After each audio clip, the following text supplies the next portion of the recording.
Hi class, I am Rubius Hagrid. You may know me from being the Care of Magical Creatures professor at Hogwarts, School of Witchcraft and Wizardry, also keeper of the keys.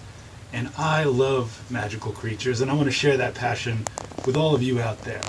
Now, many of you know about Hogwarts, and maybe you're interested in even going there one day.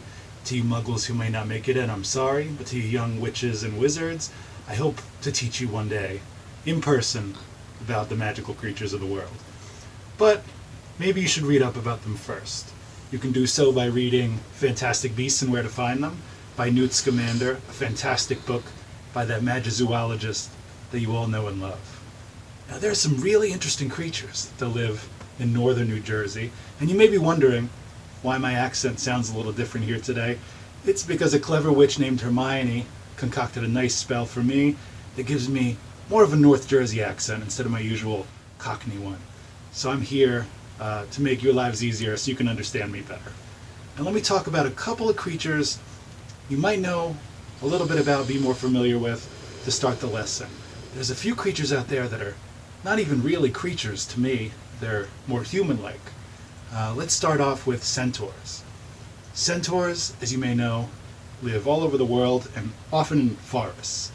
There's some that live in the Great Forest next to Hogwarts, including Ferenz, who actually teaches at Hogwarts alongside me, teaches divination, one of our professors there. Centaurs are not really creatures to me, but they chose to be labeled as creatures.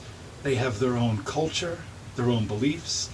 They believe in the skies, and certainly we're no wiser than them. In fact, if you ask them, they're probably wiser than us. Anyway, anything that's mastered archery is not really a creature to me. How about the mer people? The mer people live beneath the Great Lake at Hogwarts. They also have their own culture, their own song, their own language. You can move along to werewolves. Werewolves are one of the most misunderstood of the magical creatures. They're regular people, muggles, wizards, just like you and me, walking the world. And then, once there's a full moon, they become murderous beasts, specifically hunting humans, but that does not make them horrible people. I know some great ones myself, and you might too, if you're familiar with our story. But you know about these creatures already. You maybe even know about the more obscure ones, like the Nundu, the enormous East African beast, whose breath is so intense and virulent it can destroy an entire village. Yet another reason to wear your mask. But we're going to talk about the creatures that live in your area, North Jersey, and maybe they have some characteristics you didn't know too much about. Let's get into that. Squirrels. You see them in your backyards, in your trees, in your gardens, always collecting. Nervous, fidgety things. Truth is, they don't just collect to eat. Squirrels have the most complicated economic system in the world. Impossible to understand with a human brain, including most high-level wizards. Incredibly effective, too. They're also merciless gossips. Consider our windows to be their way to observe us in our own self-constructed zoos. Love to talk about what we do when we're alone and think nobody's watching. Can't keep a secret from a squirrel, that's what I always say. Leave them a few nuts if you get a chance so they keep your secrets within your yard. This is Squeakers, a black-headed parrot belonging to one of the staff members at the Fairlawn Library. She likes to eat apples, dried figs, and sesame seeds. She likes to scream and attack people she doesn't know, along with inanimate objects like the vacuum cleaner. What may seem like unnecessarily aggressive behavior is actually incredibly valuable to a wizard or muggle household. Incredibly well-trained in spotting common house pests, non-magical ones like mice or insects, or magical like doxies, gnomes, or even the dangerous lethifold. The screams are actually its own form of magic, repelling each of these creatures differently. What may appear to be senseless behavior, attacking inanimate objects, is often a defense against shape-shifting beasts and wizards trying to infiltrate the house. If you find a house robbed with this bird inside, best to assume the bird allowed it to happen, got something out of the deal. The house cat, a common pet among muggle librarians, is often docile until certain times a year. Halloween and the fall season bring out its menacing side. Put a cat in a costume and they fight it, knowing it will bring out their evil nature. Notice how they're drawn to jack-o'-lanterns. They feed off its energy when the veil between worlds is very thin. If you put a cat in a hat, the nastiest mistake you can make. expected to soon be controlling your every action within a week. Cat owners who dress their cats in hats often can be found eating tuna out of the can or filling their toilets with kitty litter. Best to avoid all that and leave them to themselves. We're here in an ordinary Muggle household because we recently discovered some magical energy emanating from the house, and after noting there were no wizards or witches who lived inside, the only culprit we could figure out was a 10 or 11-year-old dachshund rescue named Birdie. Ever since Birdie moved in, there's been powerful magical spells coming from the house, and even though Birdie's 10 or 11, the magical source appeared to be much lower in age. We've discovered that Birdie actually may be an animagus, unregistered, living here in New Jersey.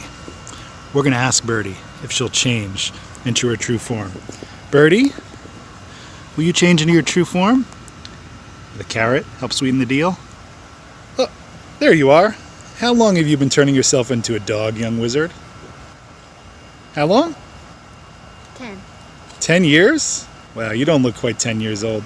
But because we have humans and dogs living in this household, we're going to make a Fangs no-bake peanut butter pumpkin delight.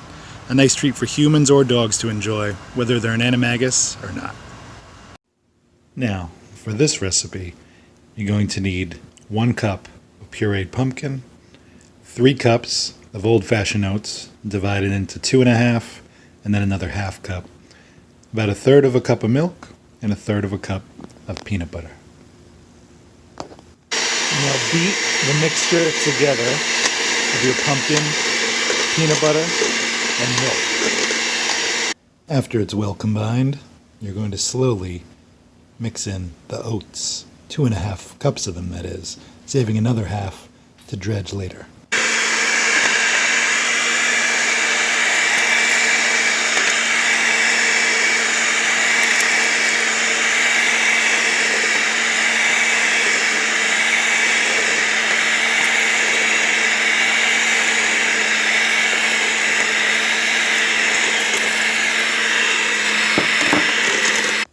Next, you will roll the mixture into a ball using an ice cream scoop or a large spoon, or your hands, as I prefer to do, if they're good and clean.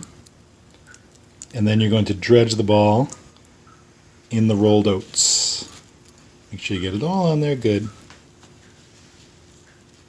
And then put it on a piece of wax paper or parchment paper on top of a baking sheet, and you're going to let it cool and firm up in the fridge for an hour. You can do this with all the remaining mixture until the sheet is full. So, without the power of magic and waiting an entire hour, we finally have a firmed up Fangs no-bake peanut butter pumpkin delight. And we're going to see if Birdie, the animagus, is interested. Birdie, I know you're slumbering. You like a treat?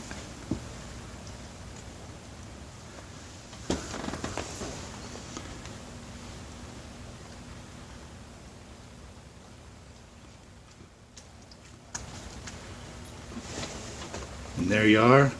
Looks like she enjoyed it. Animagus or human, this is safe for both. And that's it, class. Thank you for joining me today for your first Care of Magical Creatures lesson. That last recipe that works for humans or for dogs, I'd recommend it for dogs, probably more delicious for them. But it's nutritious as long as you're using the right ingredients. Make sure if you use peanut butter, you use a natural peanut butter that has no artificial sweetener. Those can be dangerous for dogs. Peanut butter can be great. The vitamins in peanut butter can be great for the coat of a dog, a nice lustrous coat. You can also count on the pumpkin and the oats being great for the dog's digestive system. Very healthy treat, but again, it's a treat, not a meal substitute. Something fun and easy to make that they can enjoy. So take care of your dogs, whether they're an animagus or not, and treat the creatures of this earth very well. Thanks for joining us.